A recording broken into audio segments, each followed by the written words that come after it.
Hey everyone, this is Keegan from National Powersports.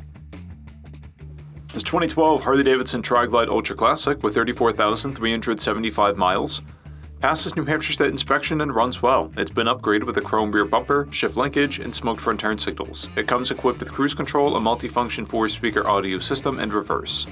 The TRIGLIDE is a stylish factory trike that delivers electric-glide comfort and power on the stability of 3 wheels. Powered by a 103 cubic inch feet twin motor, the TRIGLIDE puts 100 foot-pounds of low-end torque through a 6-speed transmission. It weighs in at 1,180 pounds and has a 27.1 inch seat height.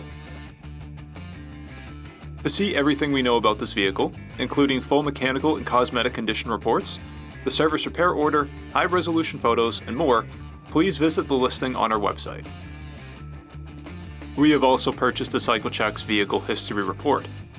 You can view this report by clicking the link on the right side of the video.